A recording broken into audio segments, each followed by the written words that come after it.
Hello po sa inyong lahat mga ka-crypto. Ako po si Pinoy Crypto Trader at sa video na ito ay atin pong pag-uusapan ang tungkol sa balitang ito kay Shiba Inu, kung saan ay atin pong aalamin ang tatlong mga bagay rito na siyang magdudulot raw dito kay Shiba Inu sa kanyang malakihang pag-angat sa presyo or big rally. At ayan, bago po tayo magpatuloy ay nais ko lamang po munang bigyang linaw ang aking disclaimer kung saan ang nilalaman po ng video na ito ay hindi po ito isang financial advice. For education and information purposes lamang po ang layunin nito. Maliban po dito ay nais ko na rin pong magbigay babala na wala pong kahit anumang group chat ang Pinoy Crypto Trader. At ayan, ito po yung mga tatlong bagay na maaring magdulot sa matinding pag-angat na presyo ni Shiba Inu sa hinaharap. Unang-una ay ayan ang patuloy daw po na suporta ni Binance dito kay Shiba Inu. Ang pangalawa ay ang regulated na SHIB futures contract ni Coinbase. At ang pangatlo ay binanggit po ng Grayscale itong si Shiba Inu na isa sa mga valuable crypto asset. Kaya yan po ang mga tatlong bagay na maaring naghahanda dito kay Shiba Inu para sumabog sa isang napakataas na presyo. Kaya yan pong muli. Umpisaan po natin dito kay Binance, ang walang sawa at patuloy na pagsuporta ni Binance kay Shiba Inu. Ayan, itong mga nakalipas na araw ay meron pong kumalat na maling balita or fake news kung saan ay maraming nagsasabi na dinilis daw or tinanggal ni Binance itong si Shiba Inu sa kanilang platform. Pero fake news po yan, mali po yung information na kumalat na yan. Yung tanging dinilis lamang po ni Binance ay yung trading pair, spot trading pair na SHIB TUSD. Kaya yan po ay naganap noong June 28. Sapagkat hanggang ngayon ay patuloy pa rin po ang matinding suporta ni Binance kay Shiba Inu. Kasi sa pagkakalam ko ay itong si Binance ay isa po siya sa mga malalaking holders ng Shiba Inu tokens. Kaya ngayon ay meron pang 8 or 8 na spot trading pairs ni Binance dito kay SHIB.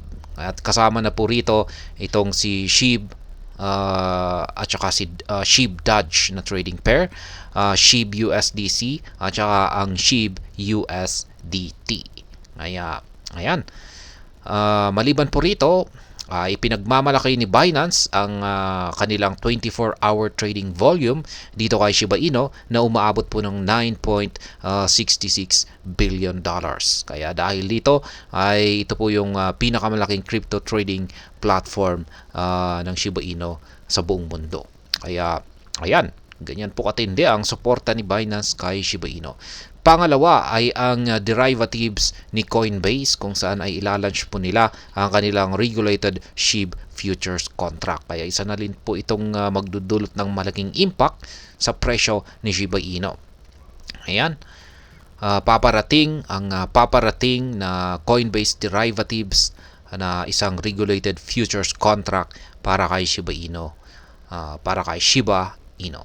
At ayan nga, ang exchange na si Coinbase ay nag-file na po ng kanilang application sa US CFTC para i-launch ang kanilang futures contract para kay SHIB, kung saan ay under po ito or nasa ilalim ng tinatawag na self-certification model.